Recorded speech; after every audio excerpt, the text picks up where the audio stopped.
Greetings, everyone. Thank you for joining us here at the 1947 Partition Archive. Given the critical situation in South Asia is facing right now with COVID-19 crisis, we are adding some new programming to our channel to answer your questions about the crisis. Today's topic will be COVID-19 rehabilitation journey to recovery. My name is Karina Bhasin and I'm volunteering to bring you this episode. Joining me today is Dr. Pooja Parsekar. So, welcome, Dr. Pooja Parsekar. Dr. Pooja Thank you. Hi. So, just a brief introduction about you.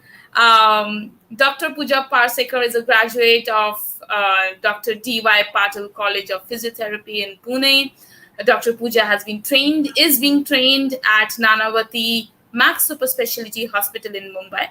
For the past 1 year, she has been working on the front lines as a part of a team of physiotherapists in the COVID ICU and recovery wards, helping the patients to rehabilitate, regaining strength, reducing ventilator support, and helping them transition to home and managing post acute COVID-19 symptoms.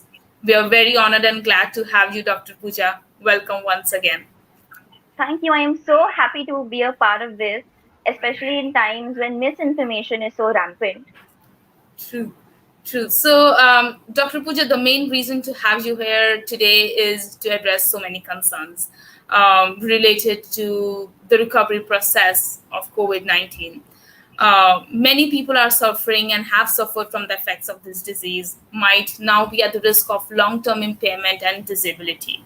The extent of this impairment and disability is yet unknown, but it is clear from the early research that these patients will be in the need of rehabilitation in all the phases of disease, acute, post-acute, and long-term. So today in this episode, I would like to discuss and help my audience to get a knowledge about these different phases of the rehabilitation and what exactly is rehabilitation all about. So, beginning this with my very first question, what do you mean by rehabilitation with respect to COVID-19? Okay, so although COVID is a predominantly it affects the respiratory system, all right, but evidence suggests that it is a multi-system disorder having repercussions on other systems of the body as well. Now, in my clinical experience, I have seen patients being affected along with the respiratory symptoms. There have been neurological deficits. There's been deconditioning due to immobilization in the ICU. So there's been joint pain and the stiffness, muscle pain. So physiotherapy acts as a pivotal role in restoring function and limiting the disability due to these effects. So, Dr. Parsekar, basically, so the common effects of this disease can expand, and yes, it has been expanding to the respiration, neuro, and stiffening the muscular movement, because of which the rehabilitation process sometimes becomes really, really difficult because it's a multiple organ disorder kind of a process that disease that it becomes, right? Yes, So yes. yeah. So, Dr. Pooja, what does these phases look like? What do we mean by this acute, post-acute phases? Um, Okay, so whenever a patient gets admitted in the hospital, he is there for a minimum of 3 weeks. So that constitutes as the acute phase of the disease. Any symptoms extending beyond those 3 weeks get us into the post-acute phase of the disease. In some patients, it has also been seen that the symptoms have extended more than 12 weeks. So which is where the chronic phase of the disease starts. So depending upon the severity and the phase of the disease, the rehab protocol is set up. so, as we can see that the country is presently facing the shortage of beds. However, the hospitals are building their capacity. A quick rehabilitation by the doctors can help these patients to get discharged really quickly, and decrease the workload in the ICU. Therefore, I think the role of the physiotherapy comes in. So, could you please help us understand how instrumental is the role of physiotherapy in this rehabilitation of the patient, specifically in the case of COVID-19? 100%. So the pandemic, as we know, has brought in a major change in the healthcare system. There was an exponential growth in the number of cases. We are just recovering from a second wave. And it also, there was an increase in the admissions in the hospital. So it became very important to, to work towards reducing the patient's hospital stay, weaning him off that ventilator, and at the same time helping him get better. So when does this intervention actually begins? Like when does the role actually begins? At what are the stages where the intervention start? Like there is early intervention or moving the patient from ICU to the normal wards. When does this role begins? When does the rehabilitation starts basically? So rehab really occurs across the continuum, starting at the ICU level, then transferring the patient to a recovery ward, and then transitioning home. Now, along with physiotherapy, speech therapy, occupational therapy also plays an important role, which I think a lot of people are not aware of. Because along with the respiratory and the neurological repercussions, there are also certain cognitive impairments that a person might face, and post discharge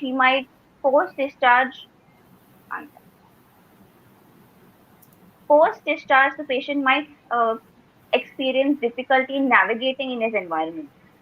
So it helps in long term recovery also. All right. So if we just summarize it, then this actually helps them help the hospitals and the patient to reduce the intensive care unit admissions related complications or getting them back to the ICU, post intensive care syndrome or intensive care unit acquired weakness. All these kind of issues can easily be dealt with, or can be supported with the help of the role with the physiotherapist. um, right, right. Yes, So a right. lot of these. I'm so sorry. Please go Yes, ahead. please, Dr. Pooja. So I want to add, like, a lot of these patients coming in, they're breathless, they're disoriented, and when they wake up, they're surrounded by staff, not by family, and staff in like full protective equipment. So a lot of reassurance is needed, and a lot of these COVID patients come around with a lot of weakness due to mechanical ventilation dependency. And we know that within 7 days of admission, there is 20% of muscle loss, which is when the challenge begins to start that rehab. Help them maybe out of bed, on chair, walking, to regain that strength and make some progress in ventilation as well. Great. So it means that 20% of the muscle loss at the time when a patient is being diagnosed with COVID-19 and admitted to the hospital. That's Yes, because of deconditioning. So that leads me to the next question. So, what are the factors that needs to be considered in creating a rehabilitation plan for COVID-19 patients? The factors that you have been considering. I think it will be really helpful for the patients who are going for home isolation or have not been admitted to the hospital, have access to the proper healthcare system. What are the factors that you consider while designing a rehabilitation plan? So now, depending upon the severity of the disease, if the patient is suffering from a mild disease with symptoms, is having some symptoms, but there are no pneumonia manifestations on an imaging. So such patients can be managed, can self isolate themselves at home, and a telemedicine setup can be done where like a physio, helps them through a call on phone, and breathing techniques can be taught, general strengthening protocol can be taught. Now, if the patient has moderate symptoms, with some lung involvement, and they need to be admitted in the hospital, so now that protocol is mapped out depending upon the physical and psychological dependency. So, if the patient is very deconditioned, if he is very critically ill, usually bed mobility exercise are started since day one, you know. And if the patient is ambulatory, we try and get them at least on chair or sitting to promote some movement. Hmm. Hmm. All right. So there have been a lot of posters and information circulated by the Ministry of Healthcare as well around proning. Yes. So how helpful it is, and also there have been a lot of information and exercising being.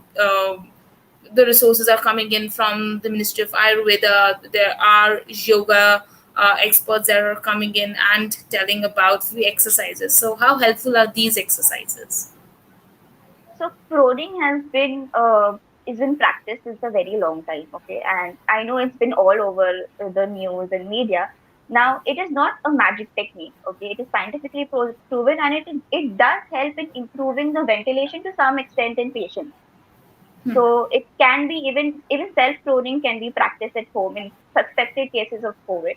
Talking about yoga, we do incorporate a few breathing techniques to the patient too, because the COVID patients show a pattern of rapid breathing. You know, they have shallow breathing. So it's very important to teach them a proper breathing pattern in order to restore that breathing pattern. So, are there certain equipments or devices which the patients at the home can use to regain or rebuild the capacity of their lungs and the respiratory systems? Are there some equipments or devices? Yeah, so there's something called as a spirometer, which is I think easily available in your pharmacy stores. So it's an inspiratory device. Okay, so there's a diaphragm muscle just between your upper chest and your abdomen. So that is the main muscle of respiration. Now, COVID patients tend to use a lot of upper chest and shoulder movements while breathing, hence the rapid breathing. Okay, which increases the work of breathing. So what this device does is it activates the diaphragm muscle. It works on strengthening the inspiratory muscle. So you can also, so patients can make a use of that at home as well, along with the breathing techniques and proning. So, Dr. Pooja, if you also just guide our audience who is going for home isolation or have been onto telemedicine, they miss on physiotherapy because they aren't aware that physiotherapy can actually help them to get back to the normal or to a better position. At what stage did they realize or they can understand that they need a physiotherapist, and how can they access a physiotherapist? Can physiotherapy be possible through telemedicine? So I have two questions. Can physiotherapy be possible through telemedicine? And for the patients at home, how can they understand they have to go for it? Yes, physiotherapy is 100% available to telemedicine. I think, and secondly, depending on your symptoms. Okay, so if you are having symptoms where there is a difficulty in breathing, or you're feeling breathlessness, so 100% you should be practicing the breathing technique, because that is going to help you. So I think patients in home isolation should be get in touch with your physio and make sure you guys are doing the breathing techniques. Get yourself a spirometer at home. Make sure you're monitoring your SpO2 levels. Even the SpO2 probe is easily available in the pharmacy stores now. So do all of those things. All right. How's the physiotherapy working with telemedicine? Like, how, since there are exercises, so would it be a comfortable? Is it a comfortable process? Can we do it through telemedicine? So this is the age of digital health. Okay, now I did talk about now we also need to acknowledge the disadvantages of a telemedicine. Sometimes it does do the trick, but sometimes you do need that in-person assessment with the patient. But we have been using it and in educating people about proper breathing techniques, positions that might help them in improving their ventilation. So ergonomic advices can be given through telemedicine. Hmm. So that has been a really helpful information, Dr. Pooja. Moving forward, Dr. Pooja, I would like to ask a very personal question. There have been people, as common people like me, who aren't aware that physiotherapists are playing a very critical and significant role in the ICU rooms, and you as the doctors are also there as the frontline workers. So, how the stress load has increased for you? What is the condition in the ICU wards? How have you been managing your stress situations? So physiotherapy is usually associated with just aches and pains and your fractures, but not many people are aware that since the pandemic, not only in pandemic, but physiotherapy is being incorporated in the ICU setups in helping patients with lung conditions, in helping preventing secondary complications because of the ICU admission. Now, in COVID-19 especially, it has been really effective because of the symptoms that patients have been showing, increased work of breathing and all of that. So yes, physiotherapy is really, really helpful in COVID-19, and I think it's important that a lot of people be educated about the same. Hmm, hmm. And since physiotherapy is also a private practice that most of the doctors go for, so are there specific guidelines and the protocols for the physiotherapists to take care of while they start the treatment of the COVID-19 patients? I think the ones working closely with the COVID patients, I think take the necessary precautions during donning and doffing, of the PPE kit. The ones working in the non-COVID zones, make sure you guys are taking proper droplet and airborne precautions, especially while mobilizing the patient, because that is when we're in maximum contact with the patient. Hmm. And also to the aspiring physiotherapists, I would like to say, read and research about the field, because you need to be really passionate. The studying part might require a lot of this, and when you actually start working, it might require a lot of this, but it also needs a lot of this. You need to have a big heart and compassionate spirit in it, able to help the patients better. Absolutely. Doctors are the best example of how to become a compassionate leader. So, no second guesses with it. I absolutely agree with it, Yes, doctor. and like you said, even though it's a stressful field, it's also a rewarding field. Watching your patient get better, it feels good. So at the end of the day, that stress also sort of goes away. Right, right. So, if we just want to summarize, like what are the post COVID-19 patient goals look like to a physiotherapist when a patient is handed over to you? So, what are the goals for the post COVID-19 or a recovering patient to you looks like? So my main first, I start with educating the patient, because I think once the patient recovers, they then want to get back to their life. They want to get back to their pre-COVID state, which is not possible. Okay, so in the post-acute, the patient might experience some exertion on activities that he didn't experience before. So patient education is something that I really, really emphasize on. Secondly, if there's any residual functional limitations post discharge if the patient is having, so we work on that. We work in close relations with the occupational therapist as well, to help the patient navigate in the environment, maybe at home or at work. Hmm. Hmm. So, my very interesting question. So, anyone who has got vaccinated and still on the recovery stage, so can I do go for the physiotherapy sessions even on the day of my vaccination? So vaccination days are usually rest days, because the person might experience some side effects post vaccination. So Hmm. recover from those. Then once you feel better, you can get back to your exercise protocol. All right. So since we are talking about vaccination, we need your help to just talk a little bit more about how important is vaccination, even to the patients who have recovered from COVID, the patients who, for God's sake, have not got the COVID. So, how important is the vaccination? Very, very important. It's the need of the hour. Book your slots, get yourself vaccinated. Even though I know getting that slot is also one task, but make sure you're following up. All right. And to the ones that have just recovered, I think talk to your doctor. You need to have some gap between after recovery before you take the vaccine. So make sure you discuss that with your doctor as well. And but please, please, please, everybody get vaccinated. That was going to get us one step closer, maybe, to a COVID-free world. Thank you, Dr. Pooja, for this.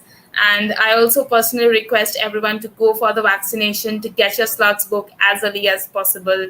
We need to get back to the normal. We have to develop and grow. Thank We you, do. and yes, and definitely we will do. We are in this together, and doctors like Dr. Pooja will help us recover fast. You know. Yes. Uh, Thank you, Dr. Pooja, once again for being with us today. Thank Um, you. Thank you for making me a part of this initiative. Thank you. Thank you, audience, for being with us. So, we will be hosting episodes on numerous topics related to COVID several times a week at 9 a.m. Indian time. Follow us on Facebook or subscribe on YouTube to catch all the episodes. And yes, once again, do not hesitate and get yourself vaccinated. Thank you. Thank you, Dr. Pooja.